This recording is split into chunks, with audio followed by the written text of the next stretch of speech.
দল মত জাতি বর্ণ ধর্ম নির্বিশেষে দেশটাকে স্বাধীন করার জন্য যেমন কোনো দল ছিল না। বাংলাদেশ জামাতে ইসলামের কেন্দ্রীয় আমির ডাক্তার শফিকুর রহমান কয়েকদিন আগে ঘোষণা দিয়েছেন, দেশ স্বাধীন করার জন্য যারা জীবন দিয়ে গেল এখনো 2700 মানুষ হাসপাতালে বেঁধে কাতরাচ্ছে।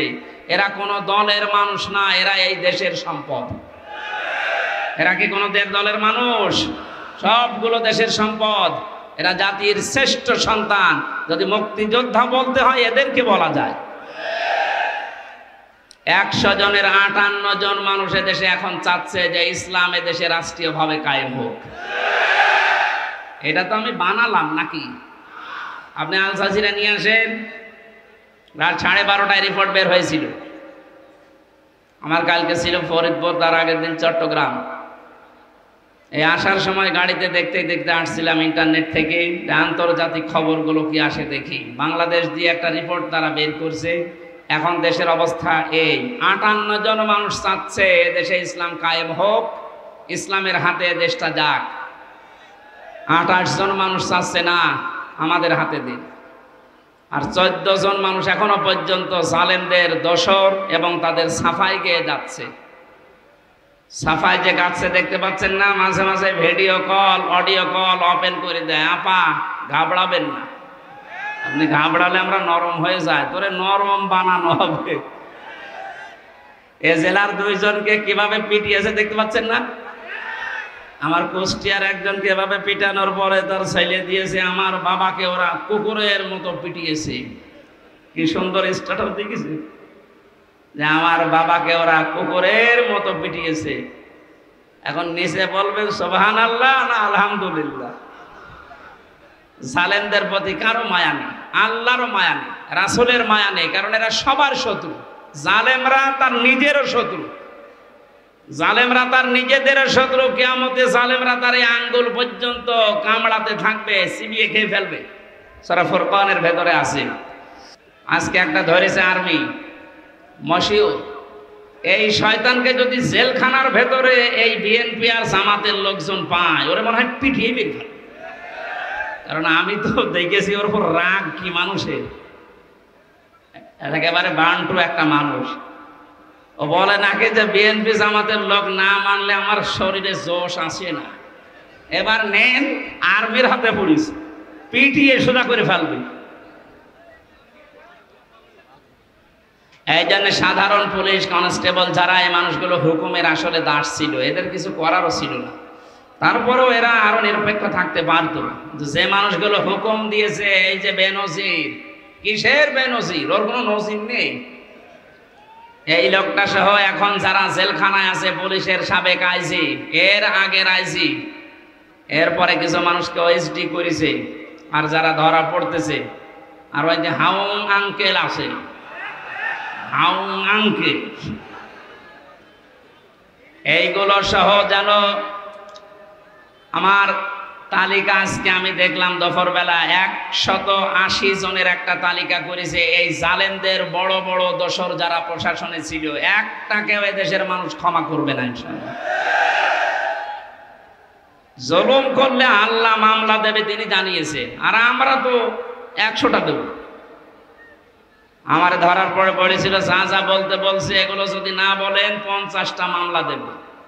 আমার মামলা কয়েকদিন আগে সব খারিজ হয়ে গেছে, সব খারিজ হয়ে গেছে। কোনো মামলা আর নেই, বেকসুর খালাস। যে জজ ছিল, জজ আমার মামলার এইটা নথি দেখে বলছে কি দেখে বিচার করব, এর ভেতরে কোনো মাল নেই, যা একেবারে 100 ভাগ খালাস করে দিয়েছে। আমি বলতে গেলাম যে আদালত, আমার এই মামলা তো 3 বছর আপনার হাতেই ছিল, তখন তো আপনি বলেন যে কোনো মাল নেই, এখন হঠাৎ করে বলছেন কোনো মাল নেই, কি দিয়ে বিচার করব? মানে এটাই বলতো যে হুজুর আমার হাত বাঁধা ছিল। কি ছিল? এখন আমার হাত খোলা আছে, আমি এখন ওপেন, এখন আমি ন্যায় বিচার করতে পারবো বা করতে পারছি। আমরা চাই 1628টা চেয়ার এই দেশে মেইন চেয়ার আছে, প্রত্যেকটা চেয়ার যেন এই জজের মতো হাত খোলা থাকে, আবু সাইদের মতো এভাবে হাত খোলা থাকবে। কথা বলেন ঠিক কিনা? আজকে যিনি ওসি এসেছেন ওনারও এখন হাত খোলা, আগে হাত বাঁধা ছিল। এখন তো হাত খোলা আছে, কিয়ামতের আগে যেন এরকম হাতগুলো আর কেউ বেঁধে দিতে না পারে। কি কথা বলছেন না কেন? আজকে রাত 12:30টার জরিপ দেখেননি? আল জাজিরা থেকে একটা রিপোর্ট এসেছে, আন্তর্জাতিক সংস্থা। ওরা দিয়েছে দেশে 100 জনের 14 জন মানুষ এখনো পর্যন্ত জালেমদের সাপোর্ট করে যাচ্ছে। ঘুঘু দেখেছেন আপনি? ঘুঘুর ফাঁদ দেখেন, টের তো পাচ্ছেন না কিছু? 100 জনের 28 জন এখনো পর্যন্ত বিভিন্ন জিনিস মেরে খাওয়ার ধান্দায় আছে। আপনারা থামবেন। নামের আগে আপনি মুফতি লিখে রেখেছেন। কিসের মুফতি? জেলখানার ভেতরে যে সমস্ত কওমি আলেমরা ছিল, মাওলানা শাখাওয়াত হোসেন রাজি, মাওলানা মামুনুল হক, এনাদের উপরে তো এদেশে কওমি মাদ্রাসার আর পরিচিত আলেম নেই। তাদের পাশাপাশি তো ছিলাম 3 বছর জেলখানা। তারা এই লোকটাকে ঘৃণা করে। যেই দিন এ পৃথিবীর যে সমস্ত জালেমদের তালিকা বের হয় মাঝে মাঝে, তার ভেতরে যেটা পালিয়ে গেছে এটার নাম আছে। 850 বছর আগে লক্ষণ সেন পালিয়েছিল, আর 850 বছর পরে পালিয়েছে এইটা। এতদিনের ভেতরে পৃথিবীর ইতিহাস কেউ ক্ষমতা ছেড়ে পালিয়েছে আমরা শুনি নাই, কোনো জায়গায় পড়ি নাই, কিন্তু এই যে নিজে দেখলাম। এই পালিয়ে যাওয়ার পর থেকে চট করে ঢুকে পড়বো এই আশা অনেকে ব্যক্ত করছে, যে আমি কাছাকাছি আছি, চট করে ঢুকে পড়ব। আপনি বাস্তবতা টের পাচ্ছেন? পালিয়ে যাওয়া ইমাম যদি মসজিদে ঢুকলে এই অবস্থা হয়। আজকে ঢাকা রণক্ষেত্র হয়েছিল বায়তুল মুকাররম। যারা এর সাথে জড়িত, এই সন্ত্রাসী কর্মকাণ্ডের সাথে নিরীহ মুসল্লিদের যারা পিটিয়েছে, প্রত্যেকের আমরা শাস্তি দাবি করছি। ভণ্ডামি করার জায়গা পান না। নামাজ পড়াতে এসেছে জোর করি, মনে আছে ওর পেছনে নামাজ পড়তে মানুষ লালায়িত হয়ে আছে। যেই দিন এই জালেমাকে কওমি জননী উপাধি দিয়েছিল এই শয়তানটা, সেই দিন থেকে কওমি মাদ্রাসার আলেমদের মন থেকে এই আলেম নামে জালেম উঠে গেছে। জেলখানায় ওর নামে বদদোয়া হতো। এই রুহুল আমিন যে লোকটা, ওর বাবা ভালো ছিল, আল্লাহর ওলি নিঃসন্দেহে, মাওলানা শামসুল হক ফরিদপুরি। আল্লাহ তাকে হায়াতে তার জিন্দেগির গুনাহগুলো যেন মাফ করে জান্নাতের সুউচ্চ মাকাম দান করে। কিন্তু তার কাছ থেকে কি পয়দা হয়েছে? এটা নির্ভেজাল টাটকা একটা শয়তান, আলেম নামে কলঙ্ক। আলেমদের নাম বলতেও ঘৃণা করে লোকটা। সাপোর্ট দিত এই জালেমকে, আর কাজ পায়নি। নৌকা মার্কা নিয়ে দাঁড়িয়েছে। যদি কুকুর মার্কা নিয়ে দাঁড়াতেন তাও ভালো হতো।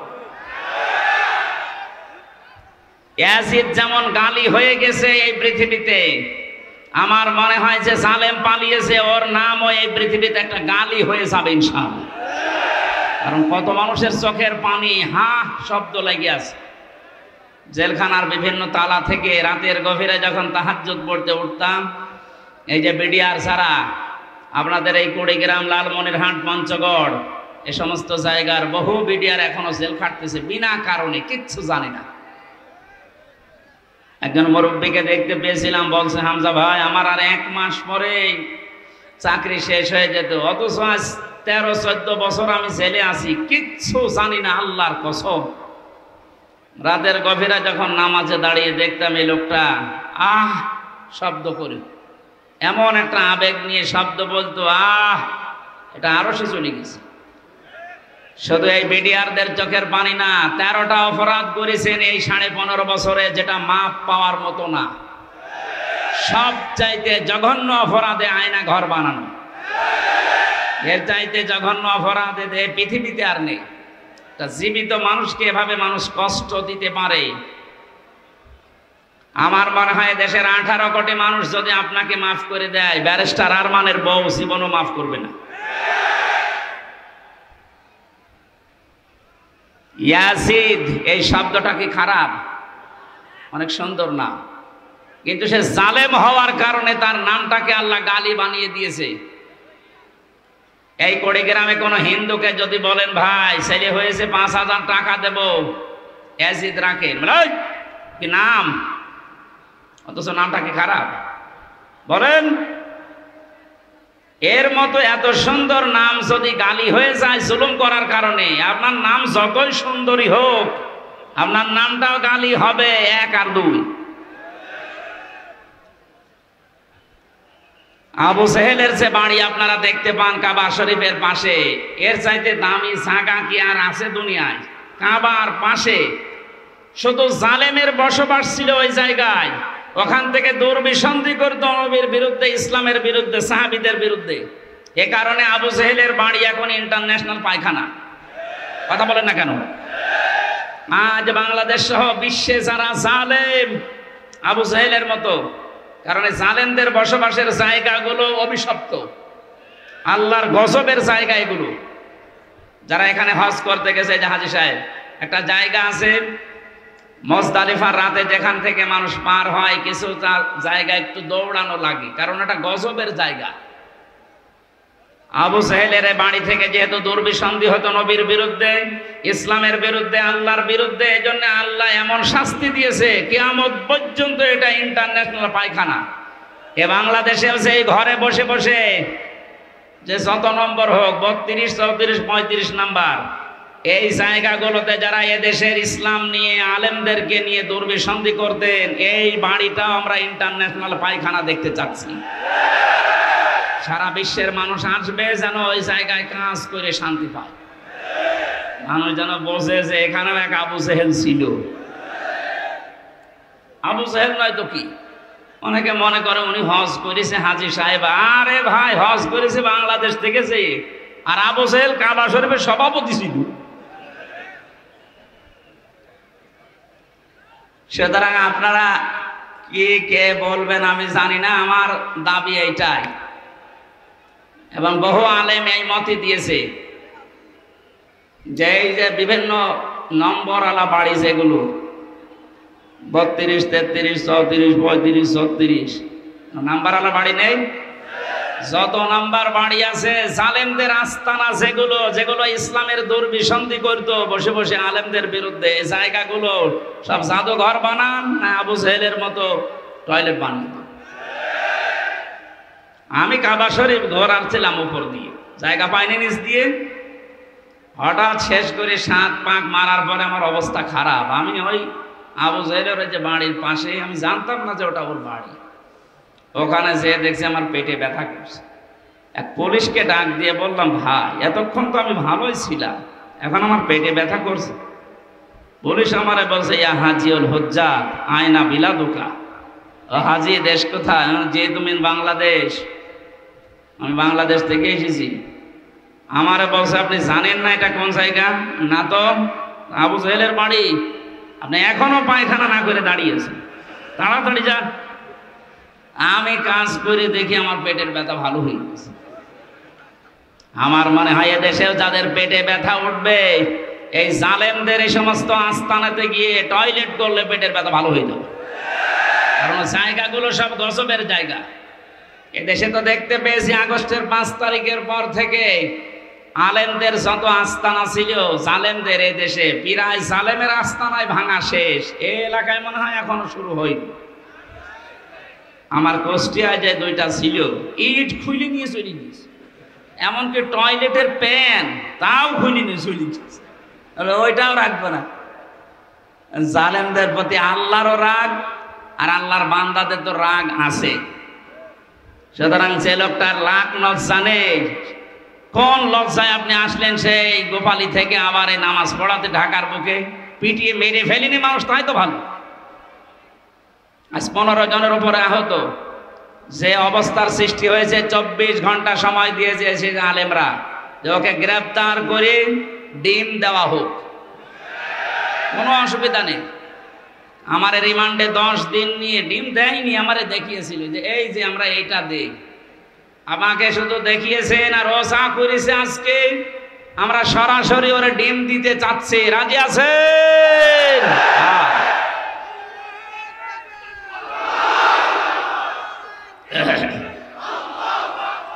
আলহামদুলিল্লাহ। না, জালেমদের আর কোনো ছাড় নেই। মাওলানা মামুনুল হক জানিয়েছেন এই দেশে যারা জালেম প্রকাশ্য বড় বড় জালেম, যেগুলো 1628 জন বড় বড় জালেমের তালিকা হয়েছে, ওরা আলেমদের তালিকা করত। আমি জেলে বসে আছি কাশিমপুর কারাগারে গাজীপুরে, আর আমার নামে তালিকা করেছে 116 জনের নাম শোনেননি? তার ভেতরে আমার নাম। আমি বলছি আমি জেলে আর আমার তালিকা হয়ে যাচ্ছে। এদেশে 1628টা চেয়ার ছিল জালেমদের দোসর, এদেরও নামগুলো তালিকা করে করে কুড়িগ্রাম রাজারহাট মোড়ে মোড়ে টাঙিয়ে দেবেন। কিয়ামতের আগে যেন এদেশে কোনো জালেম আর ফিরে আসতে না পারে। চট করে ঢুকে পড়বে। ওর ইমাম শুধু চট করে ঢুকে কি দাবড়ানি খেয়েছে দেখতে পাচ্ছেন না? আপনি আসেন, আপনাকে দিয়ে অনেকে ডুগডুগি বাজাবে, বিশেষ করে রংপুরের আবু সাইদের মা। আমি কয়েকদিন আগে গিয়েছিলাম, ওর বাবা বলছে আমার এই ছেলেটা ছোটবেলা থেকেই প্রতিবাদী। আমার বাবা আমার এই ছেলেটাকে যা করেছে, যারাই করেছে এর সাথে যারাই জড়িত, আমরা সবার বিচার আল্লাহর কাছে দিয়েছি। যেহেতু বিচার আল্লাহর কাছে আছে, আপনি এ সাহস জীবনেও করবেন না যে চট করে চলে আসবো। আপনাকে কিন্তু এরকম আবু সাইদের মা, আবু সাইদের বাবা বহু বসে আছে বিভিন্ন জিনিস বানানোর জন্য। আমি বানিয়ে বলছি না, বাস্তব এটা। 1000-এর উপরে মানুষ জীবন দিয়েছে 5 তারিখের আগে। আমার কুষ্টিয়ায় 16 জন, আমার সামনে 14 জন মারা গেছে এক জায়গায়। যে সমস্ত পুলিশ অফিসারদের কথা মতো নিম্নের যে পুলিশ কনস্টেবল যারা অফিসার যারা এই কাজ করেছিলেন তওবা করবেন। আর যারা এই বড় বড় এই গুরু ঠাকুরগুলো, এদের কোনো মাফ নেই। যিনি আমাদেরকে স্বাধীনতা দিয়েছেন, মানুষ পরাধীন থাকলে যে কি অবস্থা হয়, আজকে আসার সময় মাওলানা সিরাজ ভাই বলছিলেন যে অনুষ্ঠানটা করার আগে, আগস্টের 5 তারিখের আগে যে সমস্ত অনুষ্ঠানগুলো আমরা করেছি, পায়ের সুতা ছিঁড়ে গেছে। এক এক জায়গায় যাওয়া লাগতো 14 বার করে। আল্লাহর জমিনে আল্লাহর কোরআনের কথা মানুষ শুনবে, বলবে। যে মানুষগুলোর কাছে অনুমতি চাইতে যাওয়া লাগতো, ওদের লজ্জা করতো না? লজ্জা করবে কি? ও কি মানুষ নাকি?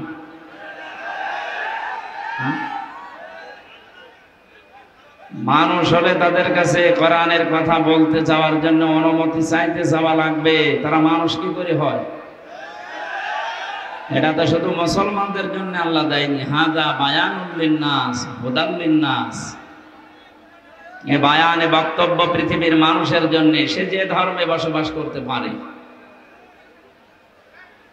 সুতরাং এ বক্তব্যগুলো আল্লাহ দিয়েছেন তামাম পৃথিবীর সব মানুষের জন্য। তাও আল্লাহ দিয়েছেন জীবিত মানুষদেরকে আমার কোরআনে কারীম শোনা। হাদা বায়ানুল লিন্নাস ওয়া হুদান ওয়া রাহমাতুল লিকাওমিন ওয়া মাউইযাতুল লিল মুত্তাকিন।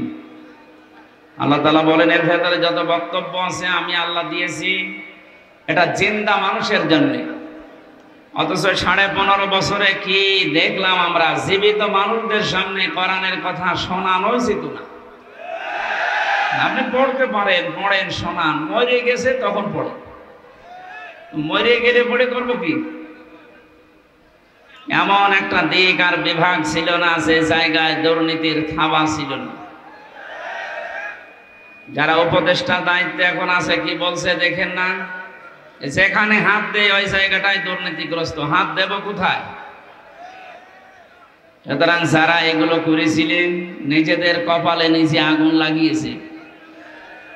আপনি আলেমদেরকে কোরআনের কথা বলতে দেননি, আলেমদের ক্ষতি করেননি, করেছেন আপনি নিজের ক্ষতি। কত বড় দুর্নীতিগ্রস্ত হলে এদেশের জাতীয় মসজিদের ক্ষতি পর্যন্ত পালিয়ে যায়। লজ্জা আছে ও লোকটা আবার আজকে এসেছে নামাজ পড়াতে, ওর পেছনে নামাজ হয়? হ্যাঁ, যে লোকটা নৌকা মার্কা নিয়ে ভোটে দাঁড়ায় ওর পেছনে নামাজ পড়া যায়? যাস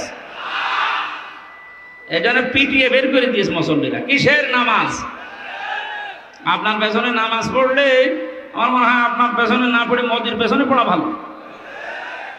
আপনি আর মোদি তো সমান, সেও নৌকার সাপোর্টার, আপনিও নৌকার সাপোর্টার।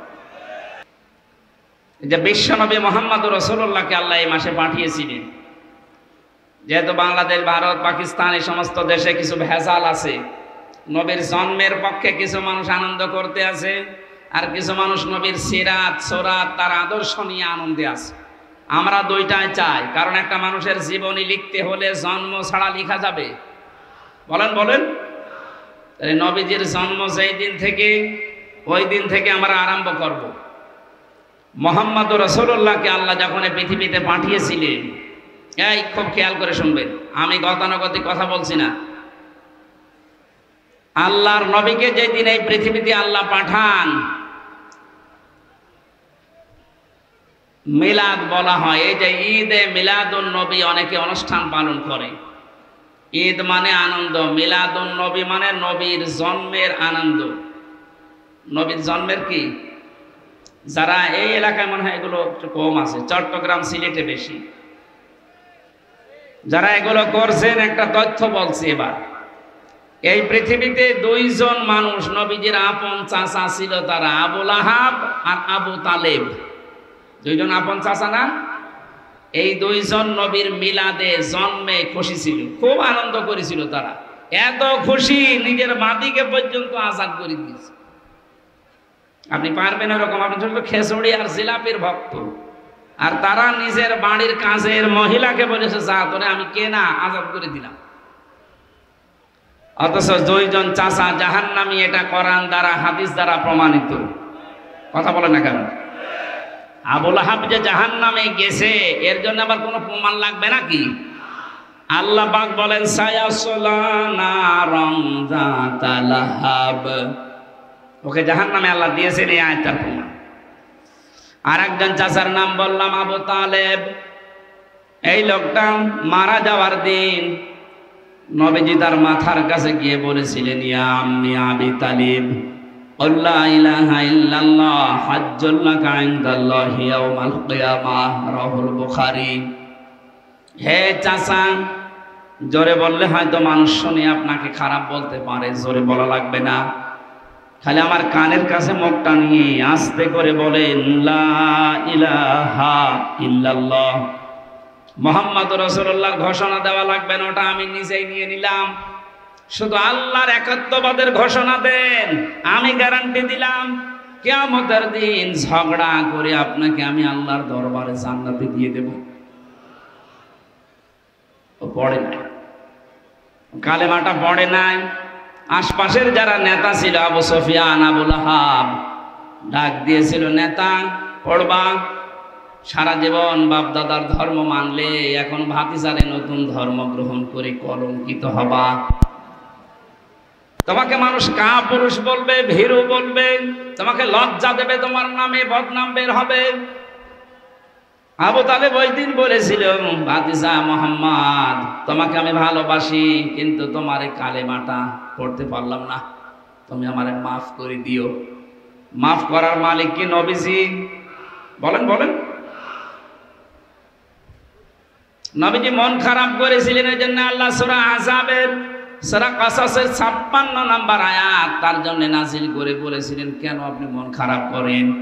হেদায়েত আপনার হাতে দেয়, নিজে দিয়ে দেবেন, এটা আমি আল্লাহ নিজের হাতে রেখেছি। আমি ভালো জানি যে কারে দেওয়া যায়। এই লোকটার তো মন নেই, আপনাকে ভালোবাসে ঠিক আছে, আপনার জন্মে এই লোকটা এত বেশি খুশি হয়েছিল আমি দেখেছি, কিন্তু আপনার আদর্শ পেয়ে লোকটা খুশি না। এরপরেও নবীজি তার মায়া মহাব্বত, তার যে কষ্ট, সারা জীবন তার পেছনে শ্রম দিয়েছে, এই জন্য নবী নিজে তার কবরের পাশে দাঁড়িয়ে দোয়া করেছিলেন, হে আল্লাহ, তুমি আমার চাচা আবু তালেবকে মাফ করে দাও। সঙ্গে সঙ্গে জিবরাইল এসেছেন সূরা তাওবার 113 নম্বর আয়াত নিয়ে। হে নবী, কার জন্য হাত তুলেছেন? হাত নামান।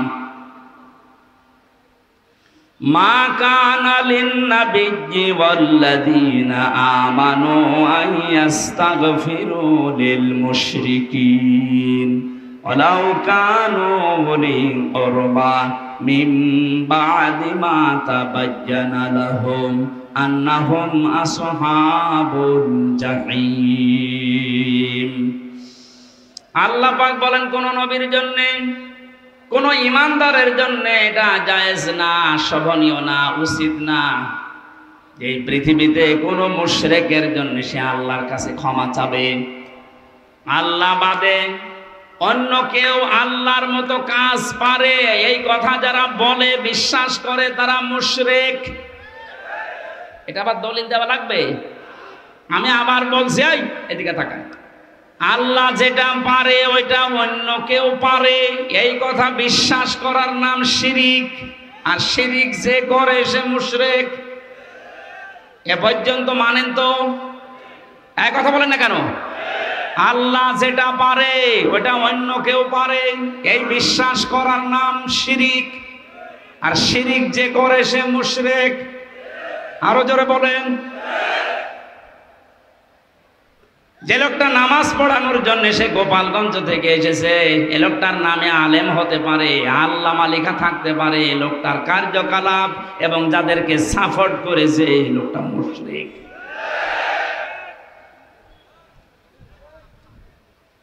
জালেমের পক্ষে যদি কেউ অবস্থান নেয়, এই তিরমিজি শরীফের হাদিস, নবীজি বলেন কিয়ামত পর্যন্ত কোন মানুষ যদি কোন জালেমকে সাপোর্ট করে, ভালোবাসে, সমর্থন জানায়, সে আমি নবীর উম্মত থেকে বের হয়ে যায়।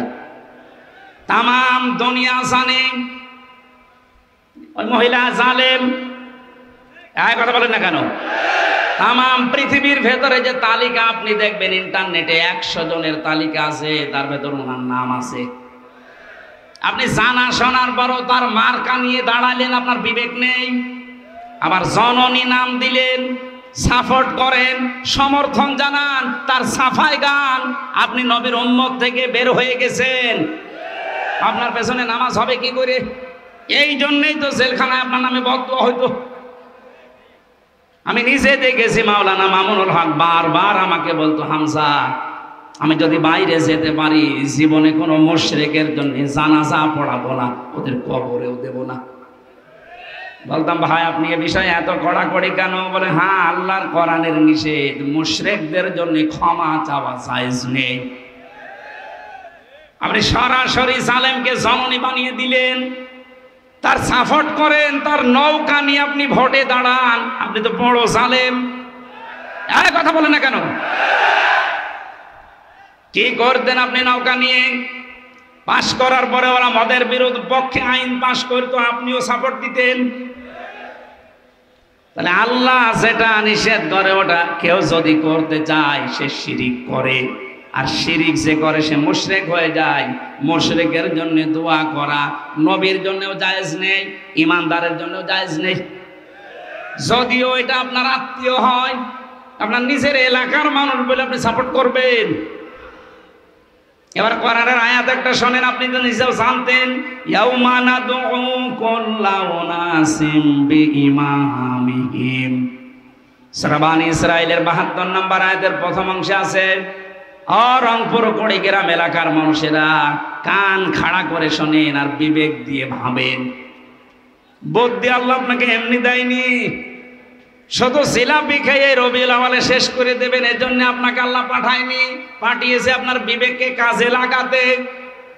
আপনি একটু ভাবেন তো, কিয়ামতের দিন আল্লাহ বলেন আমি তোকে ডাকবো বিচারের জন্য, কিন্তু তোকে একা ডাকবো না, আগে ডাক দেব তোর নেতা নেত্রীকে, এরপরে তোকে। এটা তো আমি বানালাম না। ইয়াউমা নাদউ কুল্লা উনাসিম বিইমামিহিম। সূরা বানী ইসরাঈল 15 নম্বর পারা 8 নম্বর পৃষ্ঠার 3 নম্বর লাইনের 72 নম্বর আয়াতের প্রথম অংশে আছে। যত তাফসীর আমি পড়েছি জীবনে, সব মুফাসসির আয়াতের ব্যাখ্যায় একই কথা লিখেছেন। আল্লাহ বলেন কিয়ামতে যখন তোকে আমি ডাক দেব, আয় বিচার হবে, তোরে আগে না, আগে ডাকবো তোর নেতাকে। কাকে? আগে নেতা থাকবে, এরপরে আপনি। বিবেক যদি থাকে বলেন তো, আপনি যে নেতার নেতৃত্ব মেনে চলেন, যাকে আপনি আদর্শ মনে করেন, যার পেছনে স্লোগান দেন, যাকে ভোট দেবেন বলে আপনি আশা করে আছেন, এই লোকটা যদি আপনার সামনে থাকে, আপনি তার পেছনে, আপনার কি মনে হয় যে আল্লাহ আপনাকে মাফ করবে? এখন যদি বলেন না, ধরা খাবেন না। আপনি যেন ধরা না খান, বিপদে না পড়েন, এই জন্যই তো এত কষ্ট করা আমাদের। এত কোন দুঃখে সেই কুষ্টিয়া থেকে পর্যন্ত এত দূর পথ বাড়ি দিয়ে আমার আশা, আবার চলে যাওয়া লাগবে কোন কারণে? আপনি যাচ্ছেন, আমি দেখতে পাচ্ছি কোরআনের চোখ লাগিয়ে যে জাহান্নামে যাচ্ছেন, আপনি ধরা খাবেন। এমন কোন মানুষের পেছনে থাকা যাবে না, রায় দেওয়া যাবে না যারে দেখলে আল্লাহর রাগ হয়। এরকম মানুষ দেশে নেই। আপনি এমন মানুষের পেছনে থাকবেন, রায় দেবেন, সমর্থন জানাবেন যাকে দেখলে আল্লাহর কথা মনে হয়। এরকম মানুষ এদেশে নেই। আমার তো ডাক্তার শফিকুর রহমানের দিকে তাকালে মনে হয় যে আল্লাহর কথা মনে পড়ছে। কথা বলে না কেন? আর কাওয়া কাকুর দিকে তাকালে আমার মনে হয় শয়তান তো আমি দেখিনি, যদি দেখতাম তো ওইরকমই হয়তো। টাটকানির ভেতাল শয়তান। এই বয়স এখনো পর্যন্ত দাড়ি কেটে সেটে মনে হচ্ছে যে ইয়াং হবে, অথচ কবরে এক পা চলে গিয়েছিল। আল্লাহ দয়া করে একটু ফিরিয়ে দিয়েছে, তারপরও যদি একটু ভালো হবে না, শয়তানে আরো বেড়েছিল। এখন আর এই দূরের গর্ত খুঁজে পাচ্ছে না, কোথায় যে আছে ও জানে আর আল্লাহ জানে। আমার কুষ্টিয়ায় বাড়ির নিচে একজন ভাড়া থাকতো, আমি তো জানতাম না। আমি তো 3 বছর ছেলে যেয়ে দেখছি উনি ভাড়া আছে। পরবর্তীতে শুনলাম উনি জালেমের অনুসারী। এই 5 তারিখের আগ পর্যন্ত তার দাপট কি গো। 5 তারিখের পরে শুনি যে ও কোথায় গেছে ও জানে আর আল্লাহ জানে, ওরে খুঁজে পাওয়া যাচ্ছে না। আমার তো মনে হচ্ছে কোরআনের পাখি যে স্বপ্নগুলোর কথা বলেছিলেন সবগুলো আল্লাহ একটা একটা করে দেখাচ্ছে। উনি বলেছিলেন জালেমরা এদেশে ইঁদুরের গর্ত পাবে না, ঠিক তাই হয়ে গেছে। বলেছিলেন শুধু ঝাঁকা দেওয়া হবে, দিল্লি গিয়ে পড়বে, তাই হয়েছে। যদি বলতো যে আমেরিকায় পড়বে তাও তো হইতো, যা বলেছে তাই হয়েছে। ওনার আর একটা স্বপ্ন ছিল, বলেছিল এই দেশে জালেমদের নাকের উপরে কালেমার পতাকা পথ করে উড়বে ইনশাআল্লাহ। আমার মনে হয় সেই স্বপ্ন এখন বাস্তবায়নের পথে ইনশাআল্লাহ, ওটা আমরা দেখতে পাচ্ছি। 58 জন যখন চাচ্ছে দেশে যে ইসলাম রাষ্ট্রীয়ভাবে কায়েম হোক, আর কিছুদিন যেতে দিন, এদেশের 100 জনই চাইবে যে না আমরা কোরআন চাই। কারণ 53 বছর তো আমরা দেখেছি, আমার এখন 33, আমি দেখিনি, মুরব্বী দেখতে পারি। বাপ 75 জন। যারা মুরব্বী আছে তারা দেখেছেন, বাবা চালিয়েছিল, দুর্ভিক্ষে মানুষ মারেছে। এই দুর্ভিক্ষ হয়েছিল না?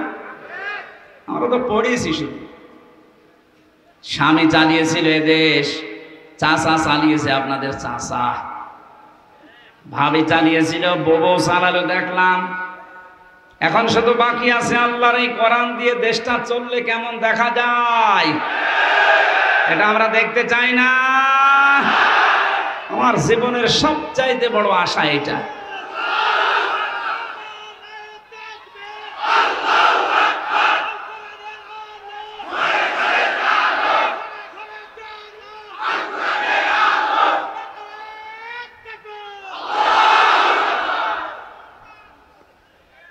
মুসাফির অবস্থায় আছি এখন।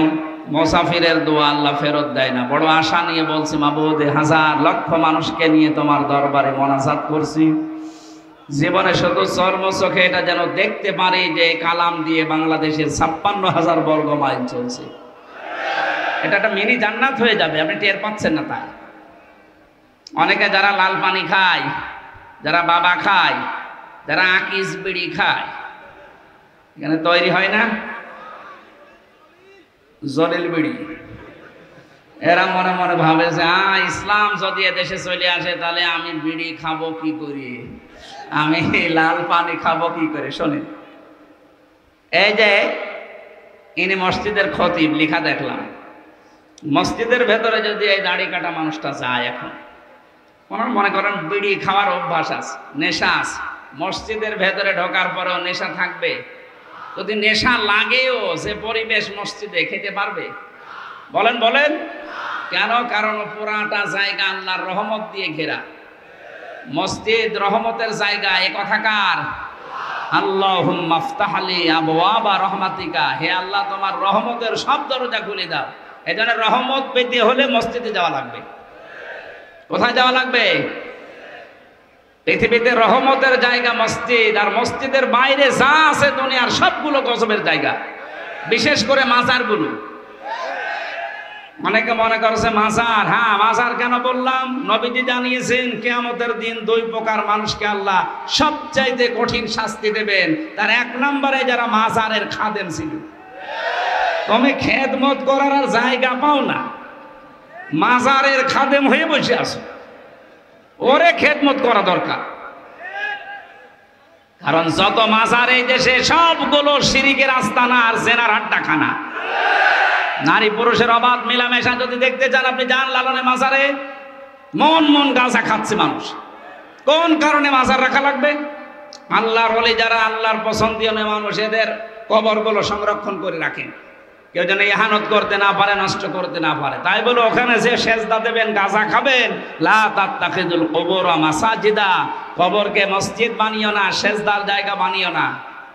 এই ঘোষণা শোনার পরেও যারা সেজদা দেয়, কোন কারণে ওইটা রাখতে হবে বলেন? এই কারণেই তো হক্কানি আলেমরা বলছে মাজার গুড়িয়ে দাও, কোনো দরকার নেই। এগুলো থেকে যে ব্যবসার টাকা আসতেছে, আজকে আমি আকিজ গ্রুপে ছিলাম ঢাকাতে। আকিজের বড় ছেলে ডক্টর মহিউদ্দিন সাহেব উনি বলছিলেন যে দেশের যে মাজারগুলো আছে যেখানে ব্যবসা হয়, সরকার যেন মাজারগুলো সব নিজেদের আয়ত্তে নেয়। এখানে মানুষ না বুঝে আর বুঝে যা টাকা পয়সা দেয়, এ টাকাগুলো সব রাষ্ট্রের কাজে লাগে। বহু টাকা কালেকশন হয়। আপনি কি মনে করছেন আটরশির মাজারে যান, কোটি কোটি টাকা মাসের পরে মাসে উপায় হচ্ছে। এগুলোর দায়িত্ব যদি সরকার হাতে নেয়, এই দায়িত্বের টাকাগুলো সব রাষ্ট্রের কাজে লাগান। মানুষ বুঝে দিক আর না বুঝে দিক, টাকা তো রাষ্ট্রের কাজে লাগছে, শয়তানরা আর পাবে না। বড় বড় দাড়ি, গোপ, মোষ, উপর নিচে সব সমান করে মনে হচ্ছে কি হয়ে গেছে।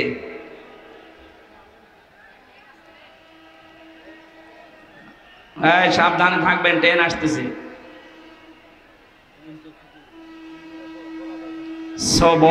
সুবহানাল্লাহ আলহামদুলিল্লাহ লা ইলাহা ইল্লাল্লাহ, সুবহানাল্লাহ আলহামদুলিল্লাহ লা ইলাহা ইল্লাল্লাহ, সুবহানাল্লাহ আলহামদুলিল্লাহ লা ইলাহা। একেবারে রেল লাইন কাছে নাকি? লা ইলাহা ইল্লাল্লাহ মুহাম্মাদুর রাসূলুল্লাহ। কুড়িগ্রামবাসী, আমি যে তথ্য কথা বলছিলাম, বিশ্বনবীর দুইটা চাচাকে দেখলাম। নবীর দোয়া আল্লাহ ফেরত দিয়েছেন, চাচা মুশরিক, অথচ এই চাচা সবচাইতে বেশি খুশি হয়েছিল নবীর মিলাদে, জন্মে। কথা বলেন না কেন? আজ বাংলাদেশ, ভারত আর পাকিস্তান, এই তিনটা দেশে আমি দেখলাম। বাকি বহু দেশে আমার ছোট্ট জীবনে আল্লাহ আমাকে নিয়েছে। কয়েকদিন আগেও মালয়েশিয়া, সিঙ্গাপুর, থাইল্যান্ড, ইন্দোনেশিয়া সহ বহুগুলো দেশ ঘুরে এসেছি। কোন দেশে এগুলো আমি পাইনি। খালি এই বাংলাদেশে, ভারতে আর পাকিস্তানে এই ব্যবসা চলছে। মানুষ ঈদে মিলাদুন নবীর নাম নিয়ে যা করছেন, আপনি যদি শুধু নবীর মিলাদ নিয়ে খুশি হয়ে বলেন যে আর কিছু লাগবে না, আপনি জাহান্নামে যাবেন আবু লাহাবের মতো আর আবু তালেবের মতো। আরো দুইজন চাচার কথা আমরা জানি, হযরত আব্বাস, হযরত হামজা, দুইজন চাচা, তারাও নবীর জন্মে খুশি ছিলেন, তারাও নবীর মিলাদে খুশি হয়েছিলেন জন্মে, কিন্তু তারা সব চাইতে বেশি খুশি ছিলেন নবীর আদর্শে। এজন্য হযরতে হামজা নিজের জীবন দিয়েছেন, নবীর আদর্শ ছাড়েননি। কথা বলেন ঠিক কিনা? হযরতে আব্বাস, তার কথার দিকে তাকান, মানজা কত আমাল ঈমান মানে রাদিয়া বিল্লাহি রাব্বা ওয়া বিইসলামি দীনা ওয়া বিমুহাম্মাদির রাসূলিল্লাহ সাল্লাল্লাহু আলাইহি ওয়াসাল্লাম নাবিয়্যা ওয়া রাসূলা। রাহ মুসলিম। নবীর আপন চাচা হযরতে আব্বাস নিজেই বর্ণনা করেন, কেউ যদি ইমানের স্বাদ পেতে চান তাহলে আল্লাহকে রব পেয়ে খুশি থাকেন, ইসলামকে জীবন ব্যবস্থা পেয়ে খুশি থাকেন, আর মুহাম্মদুর রাসূলুল্লাহকে আদর্শ নেতা পেয়ে খুশি থাকেন। এই তিনটা বিষয় যদি আপনার ভেতরে পাওয়া যায় আপনি ইমানের স্বাদ পাবেন। জোরে বলেন সুবহানাল্লাহ। হযরত আব্বাস এটা পেয়েছিলেন, এই জন্যই তো হাদিস বললেন। উনি যদি না পেতেন এ কথা বলতেন, তাহলে বোঝা যাচ্ছে হযরতে হামজা, হযরতে আব্বাস এ দুইজন শুধু নবীর মিলাদে জন্মে খুশি না, নবীর আদর্শেও তারা খুশি। এই জন্য দুইজনই জান্নাতি। জোরে বলেন সুবহানাল্লাহ। নবীদের জন্ম থেকে আমরা শুরু করছি। বিশ্ব নবী মুহাম্মদুর রাসূলুল্লাহর 1 থেকে শুরু করে 40 বছর পর্যন্ত পুরা আরব জাহানে তাকে মানুষ ডাক দিত মুহাম্মদ ইবনে আব্দুল্লাহ, আব্দুল্লাহর বেটা মুহাম্মদ। এ পর্যন্ত ঠিক আছে না? 40 বছরের আগে কেউ কি তাকে রাসূলুল্লাহ বলেছে? না। যদিও তিনি সেই জীবনে তৈরি হওয়ার পর থেকে যখন আল্লাহ তাকে বানিয়েছে, এ দুনিয়া তৈরি হওয়ার আগে তার নূর বানানো, ওই সময় থেকে তিনি রাসূল, কিন্তু ঘোষণা হয়েছে 40 বছর বয়সে। এই জন্য 1 থেকে 40 বছর পর্যন্ত আপনি যদি তাকে না মানেন আপনি জাহান্নামে যাবেন না। কিন্তু 40 থেকে 63 এই 23 বছরের 1 সেকেন্ডও যদি কেউ অস্বীকার করে সে জাহান্নামী। এটা তো আমি বানিয়ে বলছি না। সূরা আহজাবের 21 নম্বর আয়াত তার প্রমাণ। লাকাদ কানা লাকুম ফি রাসূলিল্লাহি উসওয়াতুন হাসানা। এই যে ফি রাসূলিল্লাহি, রাসূলুল্লাহর জীবনের ভেতরে তোমাদের জন্য মহত্তম আদর্শ আমি আল্লাহ লুকিয়ে রেখেছি। অনেকে বলতে পারতেন না মুহাম্মদ ইবনে আব্দুল্লাহর জীবনী বলেছে, কি বলেছে? রাসূলুল্লাহ। আর আমরা সারা পৃথিবীর মানুষ জানি উনি রাসূল হয়েছিলেন এই দুনিয়ার ঘোষণা অনুযায়ী 40 বছর বয়সে। কথা বলেন না কেন? 40 বছরের আগে পুরা আরব জাহানে তাকে ডাক দিত মানুষ আল আমিন, আস-সাদিক বা মুহাম্মদ ইবনে আব্দুল্লাহ। কিন্তু 40 বছরে তিনি যখন কোরআনে কারীম পেয়েছেন তখন আর মুহাম্মদ ইবনে আব্দুল্লাহ শুধু না, এখন হয়ে গেছেন তিনি রাসূলুল্লাহ। এই কথা বলা লাগবে। আল্লাহ কি বললেন এই আয়াতে? তোমাদের জন্য মহত্তম আদর্শ লুকিয়ে রেখেছি আমি রাসূলুল্লাহর জীবনে। তার মানে 40 থেকে 63 এই 23 বছর রাসূলুল্লাহর জীবন পুরাটা আপনাকে মানাই লাগবে, মাস্ট বি। এর ভেতরে একটা সেকেন্ড আপনি ছাড় দিতে পারবেন না। যদি বলেন না এটা আমি মানি না, তাহলে আপনার ঈমান পরিপূর্ণ হয়নি।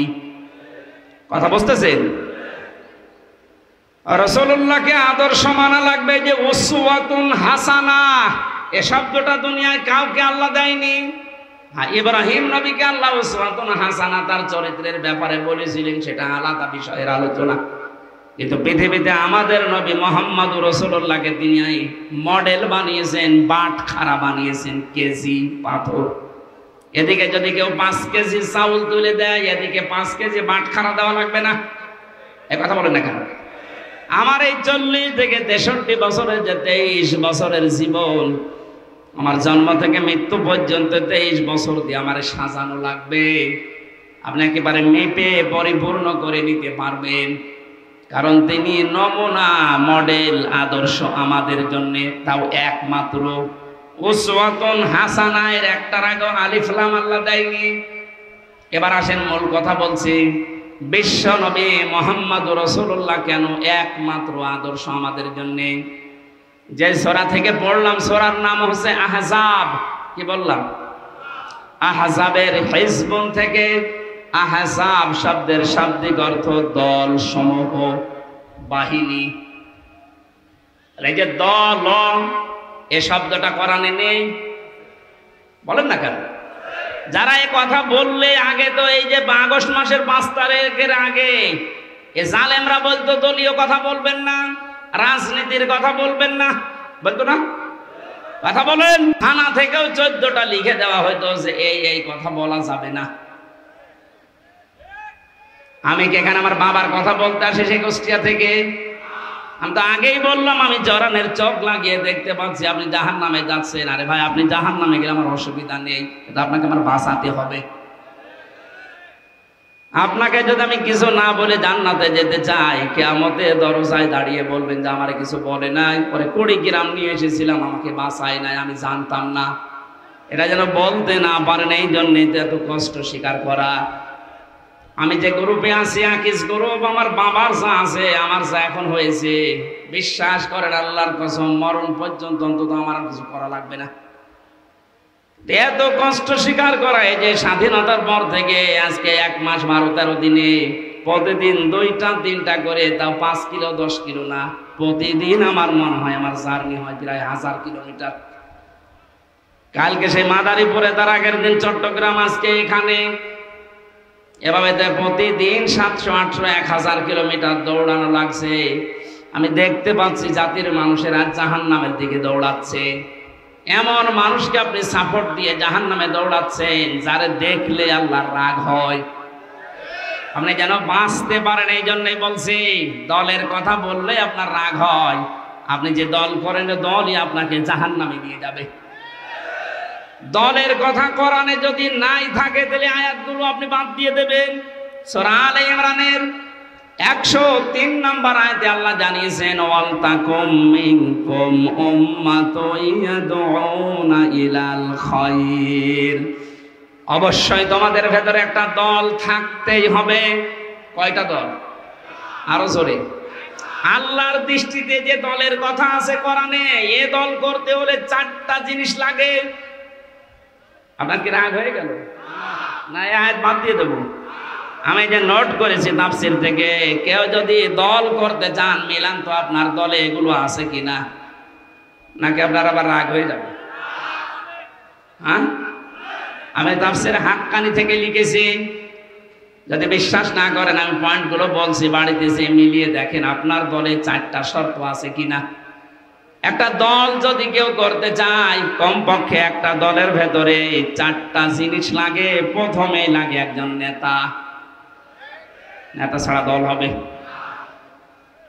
আল্লাহ পাক সূরা ইয়াসিনের ভেতরে নবীজিকে যে নেতা বলে ডাক দিয়েছেন, ইয়াসিন, হে নেতা। এই সিন শব্দের ভেতরে 7টা ব্যাখ্যা পেয়েছি। আমি 5টা প্রধান ভাবে নিয়েছি, আর 2টা নিয়েছি এর রূপক। কোন মানুষ যদি নেতৃত্ব দিতে চায়, অবশ্যই তার 7টা গুণ লাগবে। মাস্ট বি, তার লাগবে।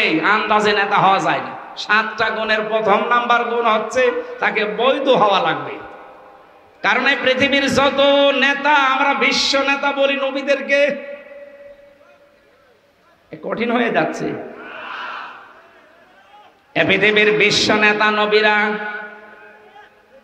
নবী রাসূল দুনিয়ায় যারা ছিলেন, আমরা জানি সবাই। এই আলেম কারা আছেন একটু খেয়াল করবেন। এটা এই দুনিয়ায় যারা বিশ্ব নেতা বলে দাবি করি আমরা, যে এগুলো বিশ্ব নেতা, অধিকাংশের দিকে তাকান, তারা নবী ছিলেন। নবীরা নেতা ছিলেন না? ওয়াজআলনাহুম আইম্মাতান। আল্লাহ বলেন, আমি এই পৃথিবীতে নবীদেরকে নেতা বানিয়ে পাঠিয়েছি। ইয়াহদুনা বিল হক, তারা সত্য পথে মানুষদেরকে আহ্বান জানিয়েছেন। এজন্য নেতা হওয়ার প্রথম বৈশিষ্ট্য আল্লাহ পাক দিয়েছেন, কেউ যদি নেতৃত্ব দিতে চায়, তার জন্ম হওয়া লাগবে বৈধ।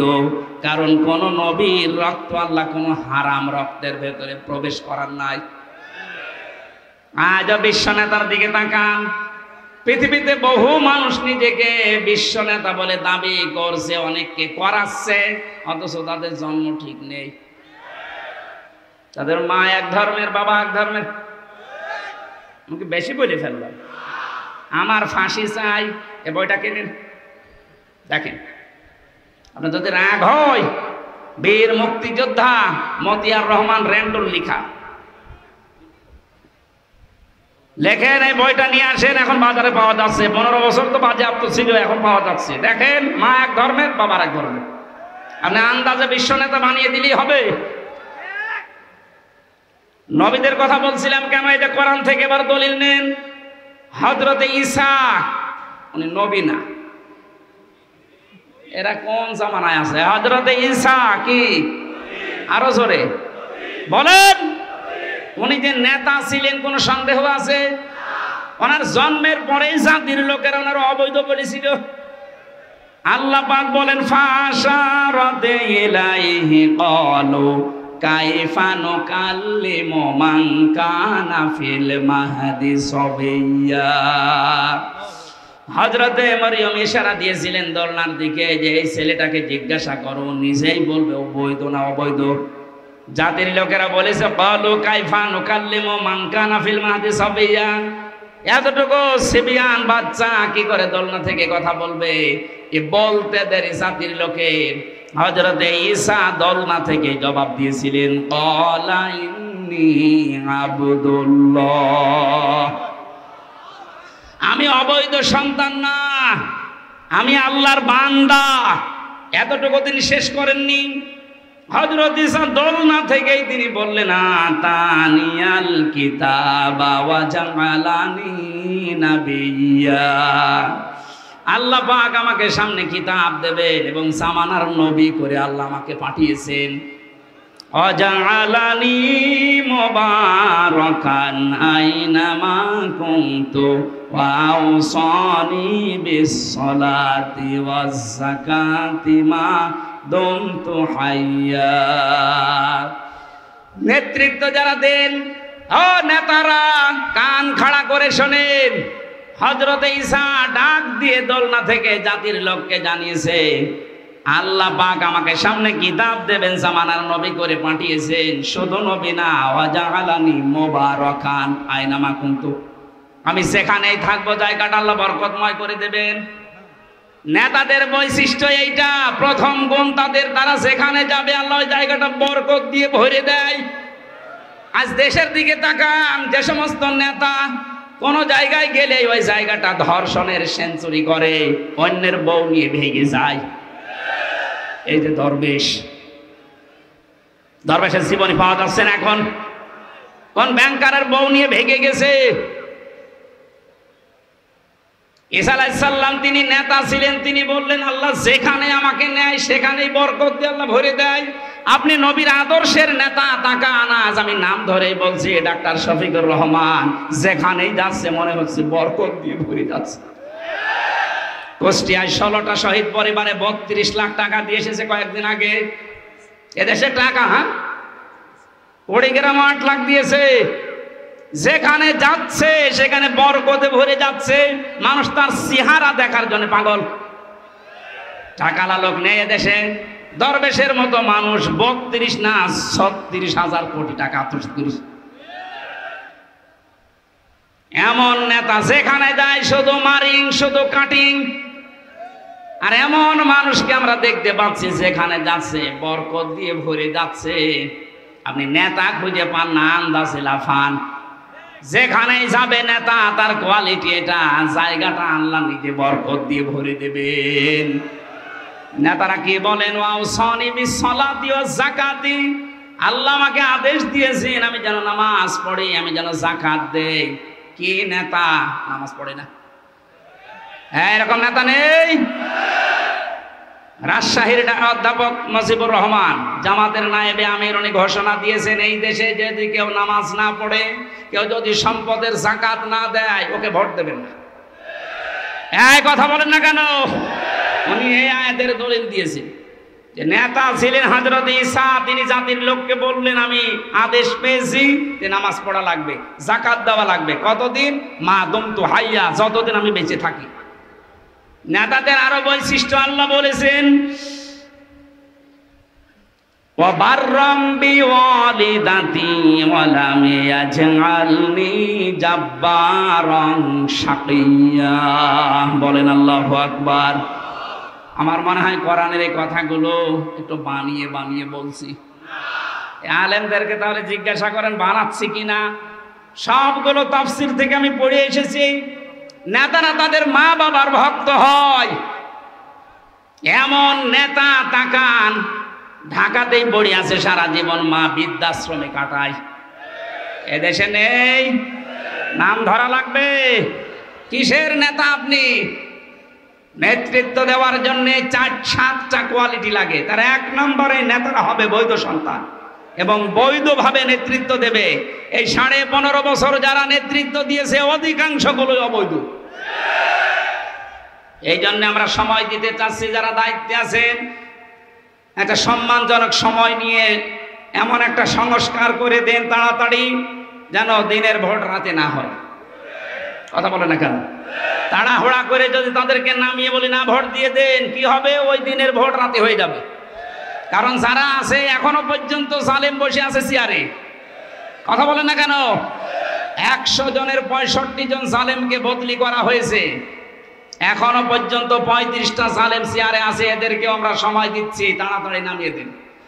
কোন জালেম যেন চেয়ারে না থাকে, কারণ এগুলো ক্যান্সার। এগুলো থাকলে আবার ও দিনের ভোট রাতে করে ফেলবে। এক লোক বিয়ে করে বাসর ঘরে বউ রেখেছে, দাদি শাশুড়ি যে বলছে, ওই নাতির বউ আমি কিন্তু পতি চাই। ঠিক আছে, আমার সময় দেবেন তো? শাশুড়ি এসে বলছে, বৌমা আমার নাতি চাই। মা আপনি সময় দেবেন না? কেবল আমি আসলাম, আপনার ছেলের সাথে এখন আমার দেখাও হয়নি। ননদ আর দেবর এসে বলছে, ভাবি কি করবা আমরা জানি না, আমাদের কিন্তু ভাতিজা চাই। ঠিক আছে। স্বামী এবার বাসর ঘরে এসে বলছে, বউ আমার কিন্তু বেবি চাই। বাবার মুখ তুলে বলছে, তো বংশ কি সব পাগল? এখন আমার কিছুই হইল না, 10 মাস 10 দিন যাবে, সংসার হবে, এরপরে তো কারো বেবি, কারো নাতি, কারো ভাতিজা, নাকি আমি ফ্লাক্সি লোড করে সব নিয়ে আসবো? দায়িত্ব যাদের দিয়েছি অন্তত 10 মাস 10 দিন সময় তো দেবেন। কেবল 1.5 মাস। সংস্কার আরম্ভ হয়েছে, জালেমরা থাকবে না ইনশাল্লাহ। একটা জালেমও থাকবে না, সবগুলোকে চেয়ার থেকে নামিয়ে এখানে নতুন মানুষকে প্রেস করা লাগবে।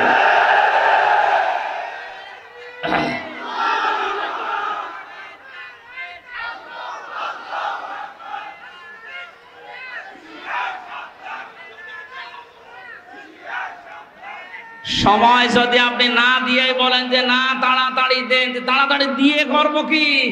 বাচ্চাকে আমি নিয়ে আসবো ফ্লাক্সি লোড করে বাইরে থেকে, আমার সংসার করা লাগবে না?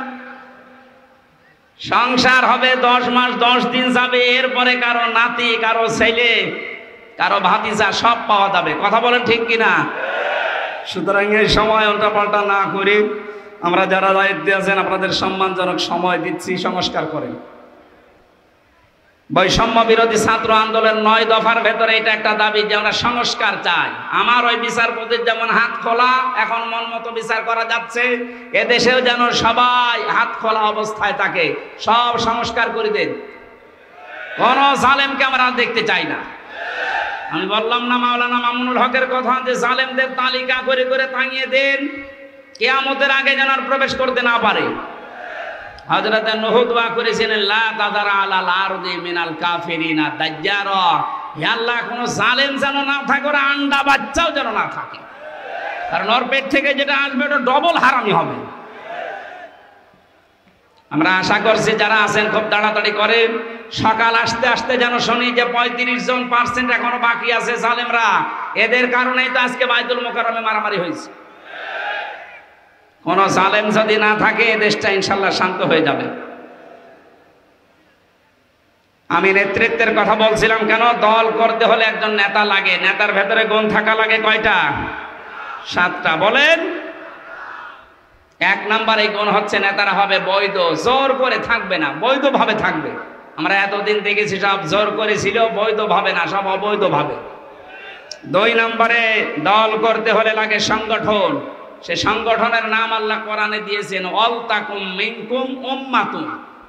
জাতি হওয়া লাগবে, উম্মত হওয়া লাগবে কোরআন কেন্দ্রিক। এখানে 4টা কর্মসূচি আছে। যেই দলের ভেতরে এই 4টা থাকবে তারা ভালো কাজে আদেশ দেবে, অন্যায় দেখলেই তারা প্রতিবাদ করবে। আপনি দেখেন এই দেশে হাজার হাজার দল আছে, ভালো কাজে আদেশ দেওয়া, অন্যায় দেখলেই প্রতিবাদ করা কাদের ভেতরে? সেটাই আল্লাহর হক্কানি দল। আর আন্দাজে নিজেকে হক্কানি দাবি করে। 3 নম্বরে বেশি পথিক লাগবে। পথিক হয় সুন্নতি পথিক নেওয়া লাগবে আপনার। এই পৃথিবীতে আমার মনে হয় ন্যায় বিচারের মানদণ্ড যেটা দাঁড়িপাল্লা, টুপি, এর ভেতরে আরো 5টা পেয়েছি আমি।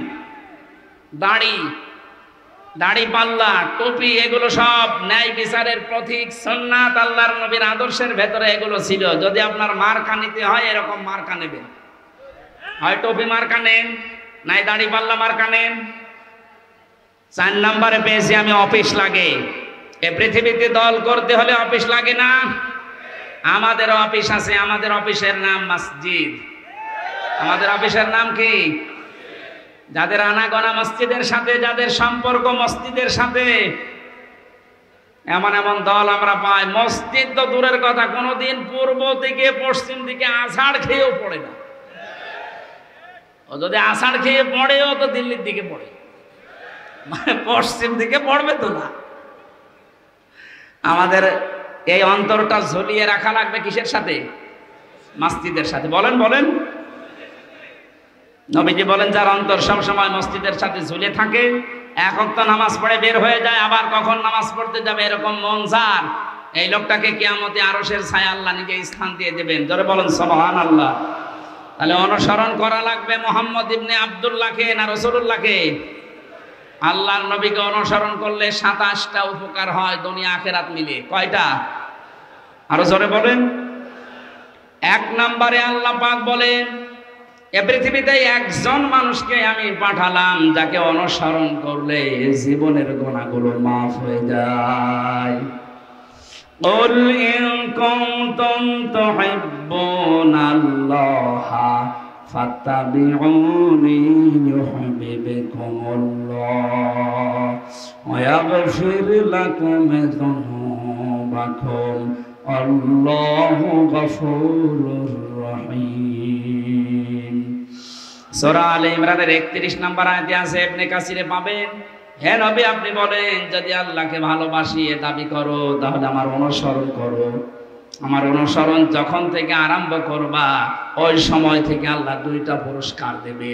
1 নম্বরে জীবনের গুনাহগুলো মাফ করে দেবে, 2 নম্বরে জান্নাতি বলে ঘোষণা দিয়ে দেবে।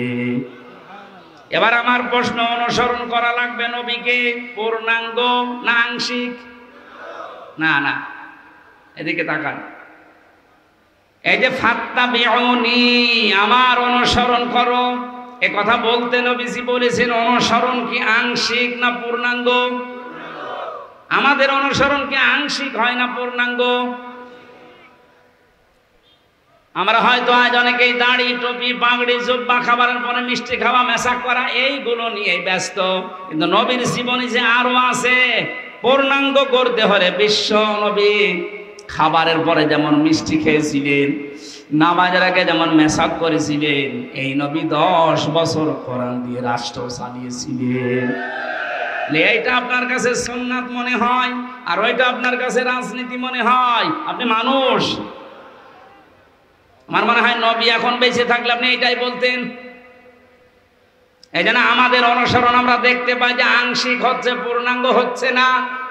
আর যারাই যুগে যুগে দেখলাম পূর্ণাঙ্গ অনুসরণ করেছে তারা মাপ পেয়েছে, তারা জান্নাতের গ্যারান্টি পেয়ে গেছে। আর যারা পূর্ণাঙ্গ অনুসরণ না করে আংশিক অনুসরণ করেছে তারা জাহান্নামী, তারা মাফও পায়নি, জাহান্নামে গেছে। তার প্রমাণ আব্দুল্লাহ ইবনে উবাই। এরকটার অনুসরণ পূর্ণাঙ্গ না আংশিক? আংশিক ছিল। ওর পুরা জীবন আমি পড়েছি। আব্দুল্লাহ ইবনে উবাইয়ের পুরা জীবনের ভেতরে আমার এক জায়গায় শুধু টুটি পেয়েছি, ইসলাম দিয়ে কোরআন দিয়ে দেশ চলুক, এইটাও চাইতো না। তাছাড়া বাকি সব অনুসরণ ওকে পেয়েছি আমি। রাসূলের পেছনে নামাজ পড়তো, রাসূলের মতো দাড়ি রাখতো, জুব্বা গায়ে দিত, কাবা শরীফ তাওয়াফ করতো নবীর সাথে, হজে গিয়ে ইফতারি করতো নবীর সাথে। নবীজির কথা মতো নিজের নাম, বাবার নাম, ছেলের নাম, নাতি ছেলের নাম সব আব্দুল্লাহ রেখে দিয়েছে। কিন্তু এক জায়গায়ও কোনোদিন চাইনি যে ইসলাম দিয়ে মদিনা চলুক। এটাকেও দুনিয়ার কাজ মনে করতো, রাসূলের পেছনে থাকতো না। আল্লাহর নবী এইটা কায়েম করার জন্য উহুদে যাচ্ছিলেন, তখন 300 লোক নিয়ে ভেগে গিয়েছিল। আজ যদি আপনার অনুসরণ রকম আংশিক হয়, ওর জন্য আল্লাহ দিয়েছিলেন ওয়ালা তুসাল্লি আলা আহাদিম মিনহুম, হোম আছে হোম, এটা জমির বহু বছর। আব্দুল্লাহ ইবনে উবাইয়ের নাম যদি আল্লাহ দিয়ে দিতেন তা আমরা কোনো চিন্তায় থাকতাম না, কারণ হোম দিয়ে আমরাও ঝামেলায় আছি। আল্লাহ বলেন শুধু এর না, এর মতো যারাই আসবে দুনিয়ায়, যারা শুধু আংশিক অনুসরণ করে, পূর্ণাঙ্গ না, হেনবি আপনি তাদের জানাজা দূরের কথা কবরের পাশে তোলাবেন না। আমার মনে হয় কোরআনের আয়াত যদি আজ নাজিল হওয়ার সিস্টেম থাকতো, বাংলাদেশে বহু মানুষের নামে আয়াত নাজিল হয়ে যেত। হয় না, কে বলেছে যে হোম আছে, এই হোম দিয়ে আপনি এর ভেতরে আছেন। যাদের অনুসরণ আংশিক হয়, শুধু পূর্ণাঙ্গ হয় না। আল্লাহ আমাদেরকে যে 27টা বিষয় আমি আজকে নোট করেছি আয়াত থেকে, তার একটা প্রমাণে রসুলকে অনুসরণ করা লাগবে একমাত্র, কেবলমাত্র, শুধুমাত্র এই জন্যে, কারণ তাকে অনুসরণ করলে জীবনের গুনাহ মাফ হয়ে যায়। সম্মানিত মা বোন যারা এসেছেন, 6 জন নারীকে আপনার আদর্শ বলে ঘোষণা এসেছে হাদিস কোরআনে।